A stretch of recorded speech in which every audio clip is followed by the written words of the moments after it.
We are live. We're Howdy, gonna howdy. full screen that. Let's see. How's it going, y'all? Awesome. Good. Good.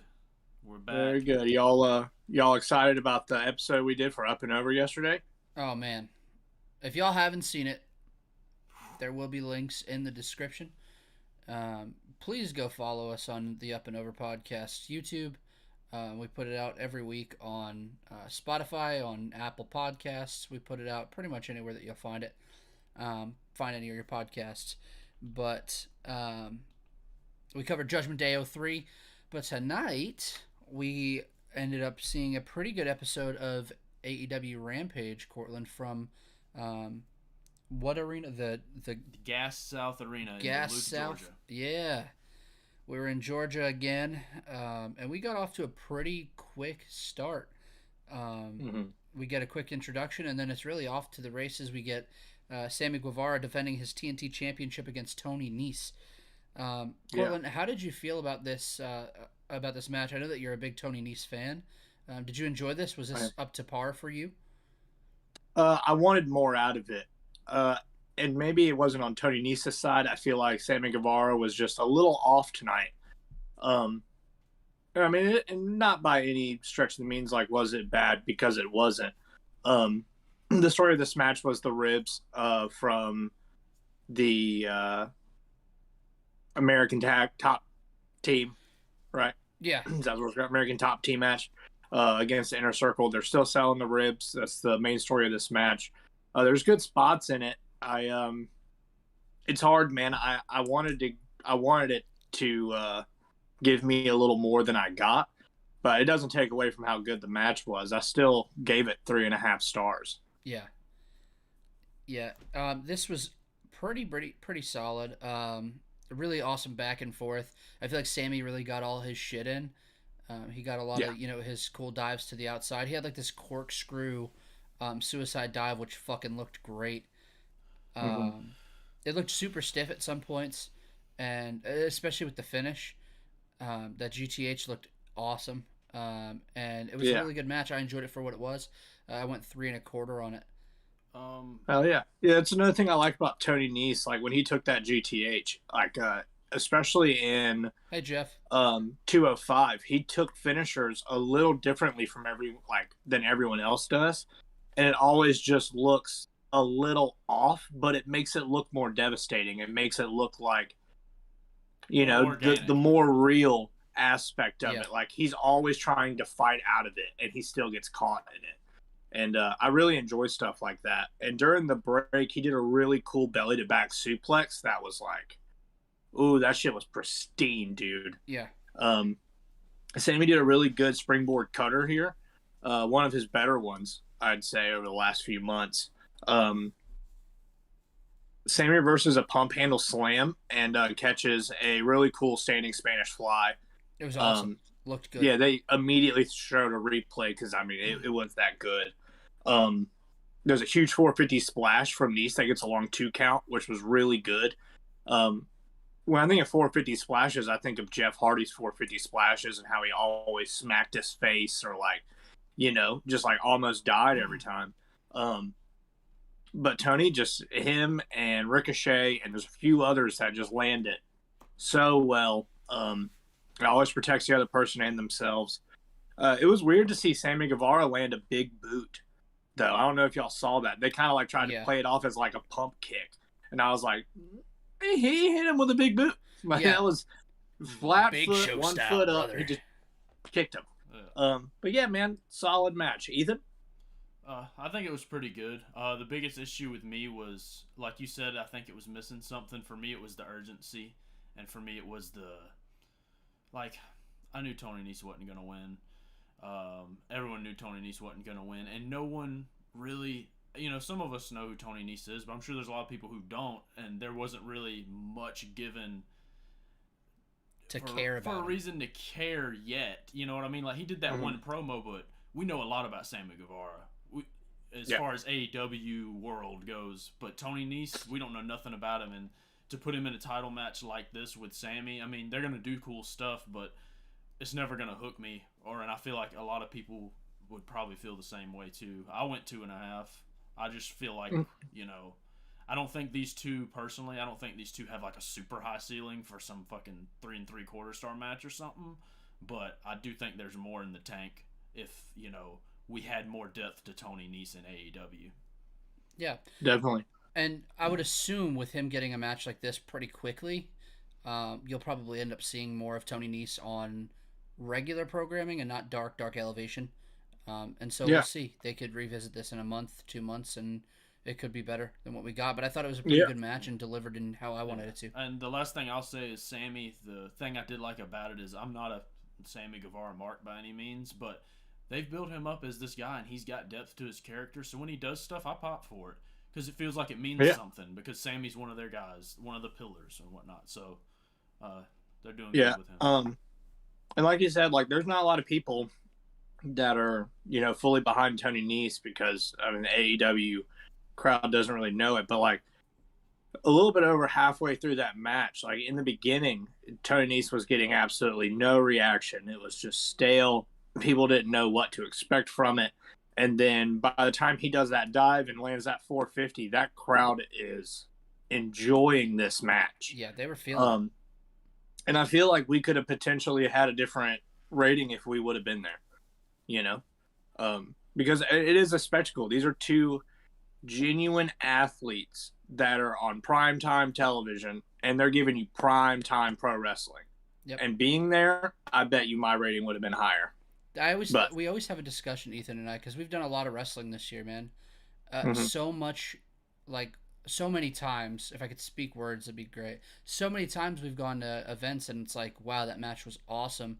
And then like seeing how other people rated it from home, it's like, man, you just missed out on something awesome. And also, even on the flip side, remember the Miro Lee Johnson match that we weren't feeling in Chicago at Rampage, and then we saw a lot of people that whose opinions I really respect on Twitter that were like, no, that was actually really good. So I actually still need to rewatch that from an at-home perspective because in person, I just wasn't into it. But then I see people tweeting, and they're like, oh, this was real good. So yeah, it happens. It definitely happens. Yep. We get a backstage segment between Christian Cage, Jungle Boy, and Luchasaurus. They're essentially saying they're scouting tonight's big match. And Christian almost hinted at a trios title match here, or a trios titles coming into AEW. If I could, I was pretty surprised at that. He was like, when I say we, I'm talking about these guys, and if I could build them there. But like, it almost felt like he let a little too much out in that promo there, which I'm certainly down for a trios titles in AEW. When was the last company in America that did a trios title? ROH.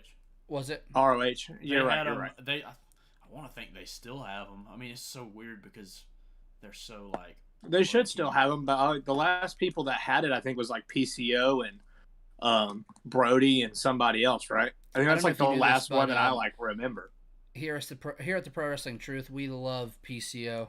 A straight up fucking god. Yeah. But yeah, if they bring trios titles to AEW, I think it's gonna be. You can make so many matches off the rip, and I just think it would be awesome. Yeah, I mean, you have so many teams that are really like a 6-man tag style. Like you have Dark Order, you have Super Click, you have Christian and Jungle Boy, like Luchasaurus, like you said, and then you got Gun Club, Death Triangle, the Pinnacle, like the Inner Circle. Dude, it's endless. It's really endless. You got Taz team, like Team Taz. It can go on and on and on. And there's, I mean, we've watched 6-man tags that main event Dynamite and Rampage that people give above 3.5 stars to, and they're 6-man tags. Those are difficult matches to portray on television, and then for the crowd to receive it positively. So I'm really interested to see if AEW can pull it out because they can do really well in title matches. But we'll get to one. We have one later tonight. We certainly do. But next, we do not get one. We get a squash match. We get Jade Cargill versus Janai Kai. Janai Kai has been killing it this year on the independent scene, and so I was a little excited to see her on AEW television.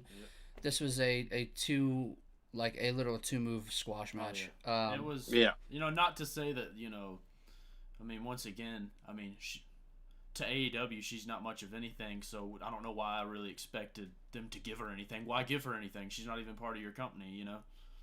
When you think about it, like with Jade, you're here to make Jade look strong, not give her a shot against some young unsigned upstart, you know what I mean? So I get it, but I love Janai Kai, I'm glad she at least got to be on TV and get her name out there for a little bit. Yeah. Absolutely. After the match, you have a post-match beatdown. Jade hits Janai with one of the worst pump kicks I've ever seen in my life. Rosa comes down, and they brawl, essentially just building that tension to their matchup. I'm going to pretend I didn't see the pull apart. I wasn't a fan of it. It was just, Doesn't do you anything? Didn't do him a thing. It just, I don't know. It just was like, oh, we're going to do a pull apart brawl. Okay. I want to see the match. Yep. Rosa's great, Jade's great, but it was just like forced. Then we get the next Super Click backstage. You see a quick Don Callis spotting, which I thought was interesting. And essentially they build to a best friends in some capacity versus Young Bucks on Rampage this week, which we get the announcement in a little bit. We get an Eddie Kingston promo. He essentially says that 2.0 and Daniel Garcia are going to reap what they sow, partner. Then we also get the coverage of what they have on the Dynamite card so far this week in Long Island. And then you get a really awesome Bryan Danielson, John Silver promo. Ethan wasn't a big fan of John Silver and Alex Reynolds before they were Dark Order. Yeah. I used to watch the Beaver Boys and stuff in Beyond Wrestling and CZW and whatnot. And then they got to PWG too, and I was like, I'm going to give them another chance. It was just like work rate shit. But now it's like John Silver, once again, the character depth. Like, I have a reason to care about John Silver. I mean, sure, he's a work rate guy, but one, he's wrestling Bryan Danielson. So it's going to be great. He'll slow him down, work it how it needs to be worked. And two, John Silver is so lovable. There's so much to him now, So this is going to be fucking phenomenal. Yeah, especially for, like, the people that keep up with, like, being the elite and, like, any of the other vlogs that AEW wrestlers have. John Silver is hilarious. He's one of the best spots for being the elite every single week. I feel like his segments get me the biggest pop. And, like, it's juvenile humor and childish stuff. But, like, to see him in that role and then to see him wrestle and how serious he is when he wrestles and the way he does. And, like, he still has that comedy routine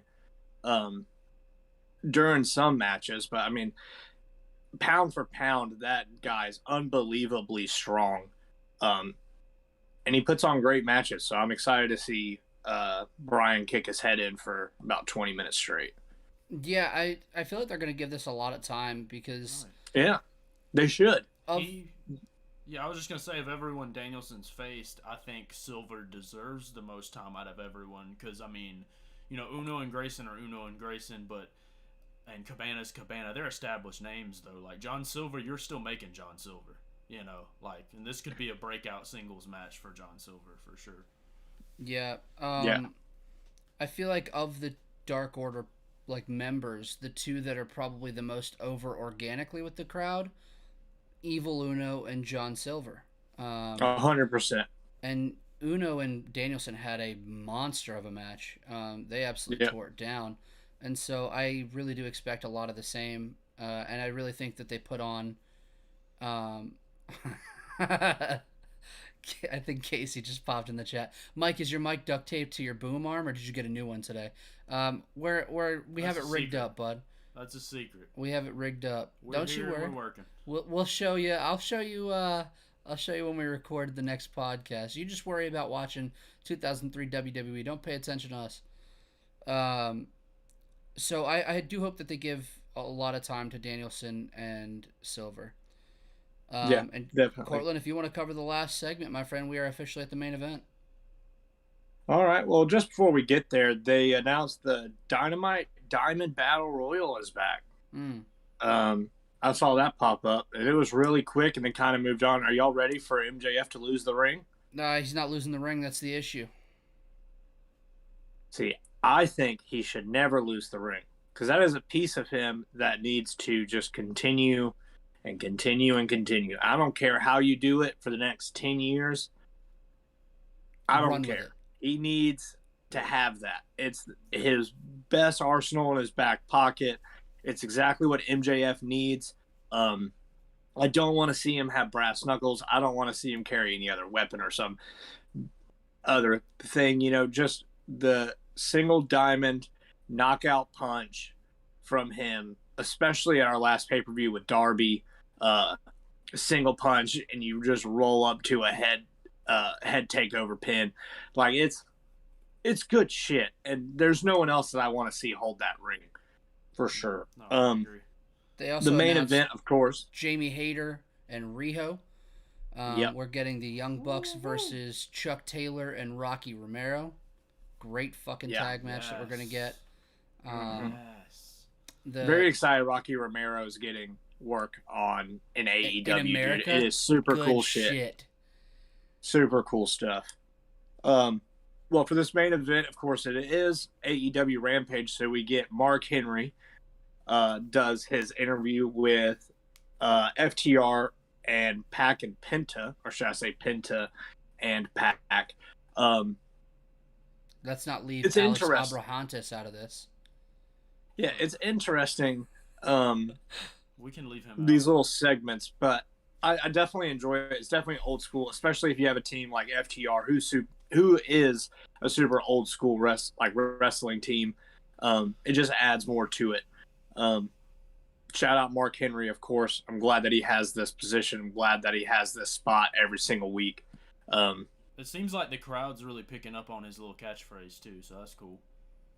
Absolutely. It's definitely cool. And it's only going to get cooler over time, so definitely excited about it. This match is super exciting for me especially because I love everyone in this match. There's great spots. There's high spots. FTR has this new, or maybe not new, but old school entrance where it's the like best theme song in AEW. I'll go on a limb and say it. It's super like world championship wrestling NWA entrance thing. Oh, yeah. It's great. And it's got Him, like the Danielson, Adam Cole, Miro, and Adam Cole, right? Those are your top four? Yeah, For sure. Entrance music makes me feel like I'm time traveling. Like literally, it just fully brings you back to what they are, exactly. And that's one of those things about FTR that's so sick because they really can take you out of this era of wrestling and remind you how great the eras before this were. In most matches, like especially with NXT matches that they had, like with American Alpha and DIY, it's fucking great. And you can watch them go from like 80s, 90s, 2000s to current, and they do it in a 15-minute match. Yeah. Super cool. And they kind of do that here. The shout out Tully Blanchard's jacket. I had to write it down. He looked unbelievable. Shout out Tully Blanchard as Good always. Lord. FTR hugs before matches begin, and that's one of my favorite things that team does, especially because AEW loves to zoom in on it. It's super cool. Penta and Cash start this match. There's a lot of mat-based wrestling. Penta does a glove spot that Cash tries to catch the glove, but forgot his name. Abrahantes. Yeah, Thank you. Catches it on the apron. He actually catches it this time. Good silly moment. Yeah. I think it was great how they started this off. You let Penta get his shtick in. You let Pac do a couple of flashy stuff, then settle that bitch in. Ride that bitch out. Sir. Ground Pac down. Super. Yep. I love this match. So. I do too. They gave us best of both sides, like I was saying. Like the match starts fast, but it's mat-based wrestling speed. Or mat-based wrestling, but at a fast pace. And then you get Pac coming in for this high spot drop kicks. And then they just grab the head, slow it down. You get both paces of both teams in the first 3 minutes of this match. It shows you right where this match is going from jump. And I love that about this match. There's a "Let's Go Bastard" chant that had a good pop out of me. There's simple, solid tag moves from FTR, cutting the ring in half. Pac has a hot tag that's cut short, but the ref's back's turned during the commercial while Pac gets a cradle roll on Cash. FTR is using each other for leverage for most of this match, which is one of my favorite things that tag teams stretch do. With the the hand. abdominal stretch, reach back. Yep. Really cool shit. Classic stuff, man.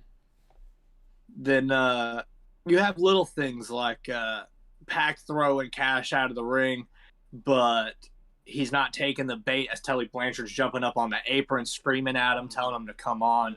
Pac standing in the middle of the ring, shaking his head like, I'm not taking this shit anymore. Forcing him to get back in the ring, forcing it to meet back in the middle, just so that way Dax can immediately cut the ring in half again, control the pace of the match. This match gets a lot of good momentum in it, and it feels like the crowd is pushing it for as far as they want it to go. Pat gets really good dives, even using like selling the one eye. When he fell. Yeah, it's really cool shit. And if you notice in the match, Dax started going to the right instead of going to the left, or like going to the left instead of going to the right. A lot of that I've noticed in wrestling, like just studying wrestling, you're supposed to most of the time always use your left, like if you're in offense, but he used right this time. And for someone who like studies wrestling and really watches psychology of wrestling, him going to the right, knowing that he's blinded by the right side, it's little shit like that people are just not going to pick up on in wrestling. It's just little shit like that, man. I really enjoy it. I actually got so caught up in this match that I didn't write down the finish. Do you want to lay it out for me? I can bring it up if you'd like. Please. Yeah, go ahead. Because it kind of goes into how I feel about the match. But essentially, Malachi Black comes out, sprays the mist in Pac's face. Pac gets caught in some sort of roll-up. Yep. Some sort of pinning combo. Dax, I think, gets the pin. Yep. But yeah, in short, I love this match. The eye patch shit is just kind of goofy to me. Like, I don't know any time I've got something poured into my eye and I wore an eye patch for a week after. It's like, the selling's good, but then I'm like, you're stretching it. And it was fine for that one spot. I was like, okay, I get it. Push the spot. Then for them to come back to it with the finish, I was like, I love this match so much. And then the one thing that I kind of didn't like, they used it as the finish. So it's like, I gave it 3 1/4. I wanted to go higher because it fucking ruled. But that's my only slight complaint. Everything else, it was fucking fantastic.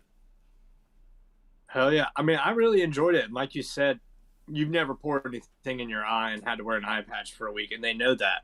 And I feel like that's another reason, like, it just adds to it. Because if they want Pac to carry this eye patch, you want to carry on the story, the best thing you can do is get Malachi to come out, spray him again, do an attack after the match, putting a thumb in the eye, him showing some type of red substance, some blood on his hands. Mm-hmm.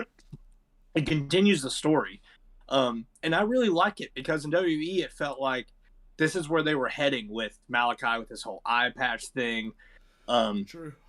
And whenever I watched it, I was like, oh, this feels like super Malachi Black writing. Like they're finally going with something he's got an idea for. Yeah. And they just scrap it, kicked his ass out to the curb. He shows up here and he's able to deliver this story to us that we didn't get to see somewhere else. And I feel like AEW is actually going to give it the time that it does deserve. And hopefully, here's my speculation, is that hopefully that Forbidden Door opens up a little bit more. Here we go. And the story continues and we get Buddy Matthews. I knew it. I knew who you were going to say. Because this is where this story is heading. The only other people this worked for was it was Rey Mysterio, him, and Pac, right? Those are the people that, like, he did the eye to. And, like, you're not going to get Rey. But, like, you have Malachi Black out there. Or, sorry, you have Buddy Matthews out there. Sorry. Pronouns, pal. Dial it back in. You have him out there, and they just did a match at WrestleCade this past weekend in Winston-Salem. And, I mean, that was a barn burner of a match from what everyone that I know was there. So I really enjoyed those matches, especially what they did in WWE. Obviously, like they had a great match of Extreme Rules. I can't remember the year. But like they had classics on Raw that were only 7 minutes long, but they're so good with each other that they get all of their shit in and it looks flawless. It's 7 minutes of great pro wrestling. Yeah. And then you have another 2.5 hours of fucking garbage. But what do you do with Buddy Matthews once he shows up? Like you go through, you but can the get ceiling through that is Malachi endless. Black promo, right? or like that Malachi Black program rather. But then what? Mm-hmm. He has plenty of opportunities between Sammy Guevara. Like Tony Nese gets introduced immediately as a TNT title match. Why not do the same thing for someone like him? I would have rather had Buddy Matthews than Tony Nese. 100%. I'm a huge mark for Buddy Matthews, obviously, and I would have rathered him than Tony Nese.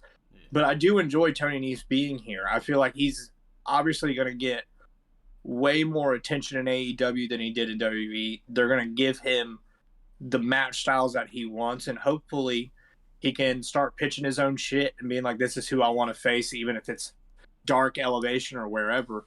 Because Tony Nese, like I've said before, with people from WWE that are coming to AEW, these aren't WWE wrestlers. They're not like they're homegrown, made in the Performance Center wrestlers. Tony Nese is a world-renowned athlete. He just so happened to work for that company, and he was able to learn a lot of stuff, like how to use hard camera, how to work in primetime television. And that's something that he's going to be able to teach a lot of people that he has matches with. Same thing with Ruby Soho and so many others that have come over. They're going to be able to show a lot of people stuff that they just aren't going to learn in the independent circuit, and they're especially not going to learn it in small arenas, no offense to Ring of Honor.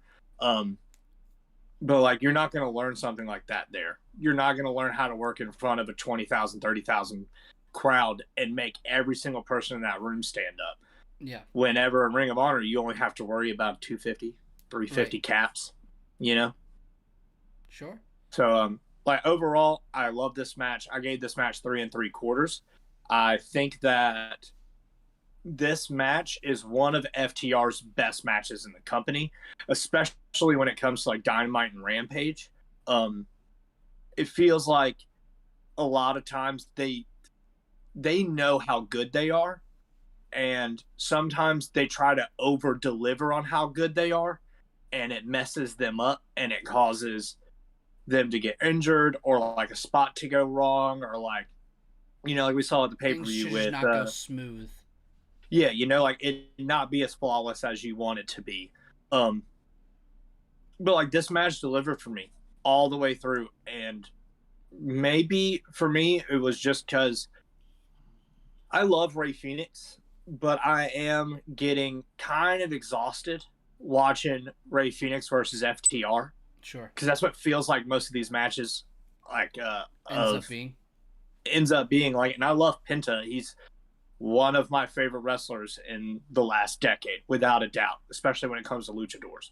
Like his Pentagon Dark work in Lucha Underground is second to none. It's amazing stuff that he did with Vampiro. Storytelling is fucking awesome. But yeah, man, like, and I enjoy watching Rey Fenix wrestle for sure. But like, how many times do I have to watch him run the rope to get a kick on Dax? It's the same spot that I'm seeing over and over again. And it's just getting to the point for me where I would rather them wrestle anybody else. Anybody else. So for Pac to get involved in this and show how good Death Triangle can be with Penta and Pac, I couldn't have asked for a better match, honestly. Yeah. It way over delivered what I expected it to be. Same. I told Ethan I thought that the finish was a little meh considering the whole match. It was trending 4 for me. I'm gonna split the difference between y'all and go 3.5 on it. I loved it. I thought it was a great match. The ending was okay. I think Malachi does everything by design and with purpose, right? And so like every after the match matters. So after like he missed him, he just sits on the floor and just stares. And I just loved it. And then you obviously have like the eye thing and gouging the eye, and then he shows the blood. Whatever. But like for me, like Malachi sitting down just like gone. It reminds you of early Mankind, right? Like him doing something and then sitting in a corner and rocking and being like, "Oh, I fucked up. Yeah. I shouldn't have done that, but like I did it. This is where I am now." Yeah. I know that a lot of people shit on Malachi for his like face paint because it's obviously face paint. Like, I don't hate it. Who cares? I don't hate it. I just want to see where it goes because I love Malachi Black, and I don't want to jump on the train of being like, "Oh, this is just too much."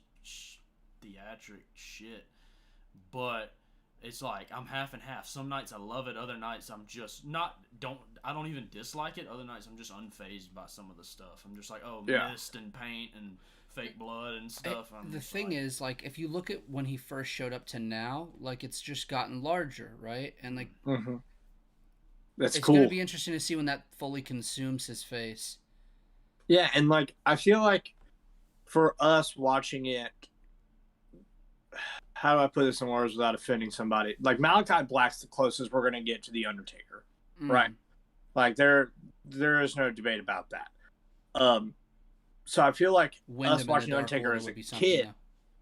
Though. Do what? Wyndham in the Dark Order would be something. Oh, 100%. But like it's always been a tie for me. Like it's Bray Wyatt before the Fiend gimmick was the closest we're gonna ever get to the Undertaker. Just like that eerie feeling, like that every match feels stoic. You know what I mean? It feels very evil, very nice, as Danhausen would say. But like I feel like watching Malachi Black now as adults, we're looking at how adults looked at the Undertaker growing up.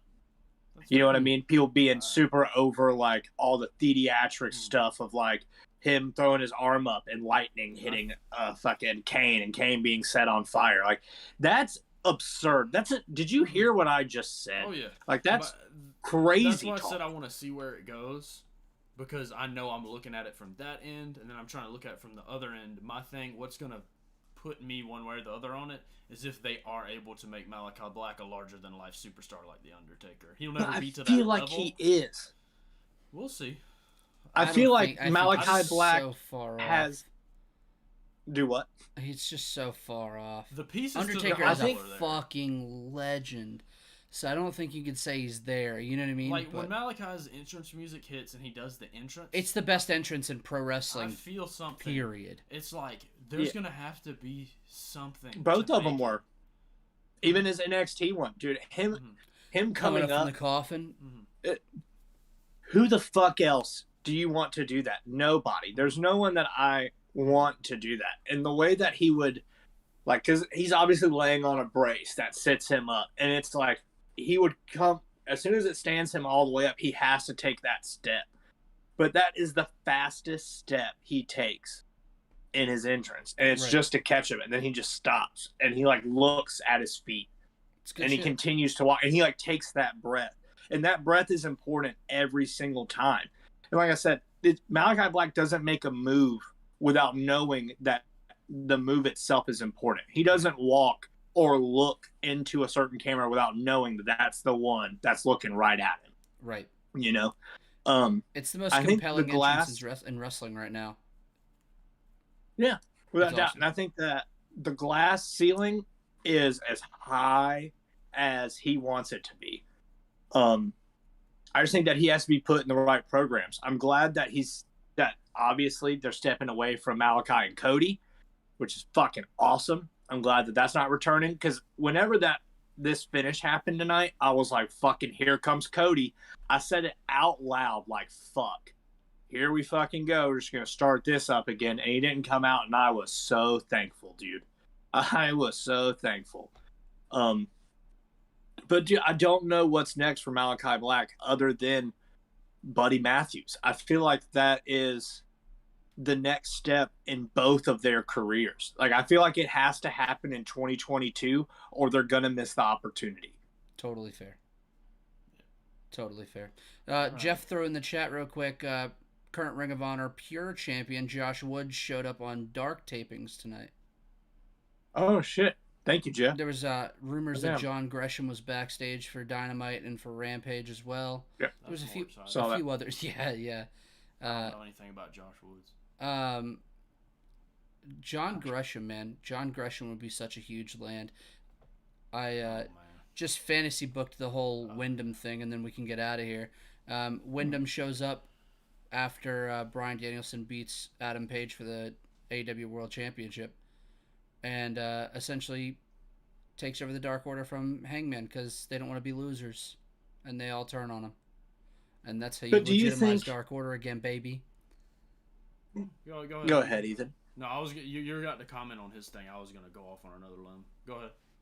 I just think that like we're afraid. I'm afraid to see Wyndham because we only know the Bray Wyatt character. You know, we have like the Sister Abigail work. We have like the lantern, the chair, and then you have the Fiend. And obviously, he's so good. He's can jump to probably any fucking gimmick that he could ever desire, and he could pull it off. But I just don't know where this could potentially go, and I'm super excited to see it. It scares me sometimes, like the unknown of a wrestler. Like, is he going to show up and attempt this character that he has been trying to build, and it shit the bed? And then Matt Hardy that's all people are going to remember. I think They're not going to remember a surprise or they're not going to remember anything other than him shitting the bed. I think he has a good little bit of groundwork laid for him with Dark Order, though. That's the only reason I'm not too worried, because it has a way to keep him reeled in. But what if he doesn't do Dark Order? Then honestly, I really don't care if he shows up or not. I don't want him. Yeah. I mean, to be honest, I don't need to see him turn into another freak or fiend or whatever. Like, you do something that makes sense. We don't need no more monsters. No. I don't think that would happen. Yeah. I mean, I enjoy the idea of him being in Dark Order, but like if he doesn't want to do another faction or a group, the fuck are we gonna do? I don't. I just don't think you could put him in AEW. We already have enough guys that they truthfully don't know what to do with. I mean, you got a lot of floaters right now, man. There's a lot of guys with no. Where do you put him? Impact? Is he gonna have a fucking Full Metal Mayhem match against Moose? Like, come on, man. You don't want to see it. Best work in his singles career was in send Impact. His ass to Japan. I agree. It's just put him in New Japan. If fucking put him in Noah. If goddamn. Yeah, that'd be fucking phenomenal. I think he could work in New Japan. I think New Japan would be interested in him, to be honest. They like weird shit for no reason. The thing with Wyndham, the thing with Bray Wyatt is, I think people get caught up on his promos and say like, "Oh, it was so fucking good." He didn't really say shit in any of his promos. No. He talked a lot, but it was all bullshit. Didn't really make sense. Well, not necessarily that it was bullshit. He laid out a storytelling of like scenery. You know, that's what I felt like. So vague. I just feel like I can paint 90% of promos are fucking vague. My thing with the Bray Wyatt thing always was, there comes a point. I love foreshadowing, and I love touching on things, and I love these little hidden things, but there comes a point when this shit just becomes confusing. And it became a point where I couldn't be grabbed by anything that he was saying, because it was like, okay, this guy's cool, he's saying some cool shit, I wonder what it means, and I never got an answer, a reason, or rhyme to anything he ever did. Now, maybe it's not exactly on him. I mean, like, he pushed and pushed and pushed for Sister Abigail to actually become a character in the company, and they just never fucking allowed it. And it seemed like we were going to get it with Alexa Bliss, and then it just never happened. We just got this. They capitalized on it too late. Bullshit was the issue. And you know me, I'm a huge Alexa Bliss fan. I think that she is one of the best women that they have over there. I mean, her title reigns alone in 2017, 2018, fucking flawless work. If I have the years correct, but like they just killed that, and it really blows my mind that you could drop the ball so many times on two unbelievable characters and unbelievable athletes that you have. I'll shout him out real quick. Yeah, go ahead. Yeah, I just want to shout out my buddy Carl from Florence. He's watching right now. He likes the idea of Hell Bray yeah, Wyatt. Carl. He likes the idea of Bray Wyatt. Wyndham, fucking pieces of shit. Get it right, you fucking scumbag pieces of Stromboli dickheads. Jeff said, Court's right, 90% of WWE stuff is written by creative, but I'm pretty sure that it came out that Bray Wyatt's whole thing was that he was one of the few people that didn't have creative writing for him. So I don't want to hear that bullshit. I don't know, man. I don't know. It's hard to speculate on, like, you know, what was written for somebody and what wasn't. Because, I mean, everyone's always like, oh, The Rock's promos are so organic. No, the fuck they're not. It's been the same dude writing his shit since the Attitude Era. He has not written a single one of his promos. I can't even remember the dude's name. He works for $7 Entertainment now. He's like the Rock's writer. Really?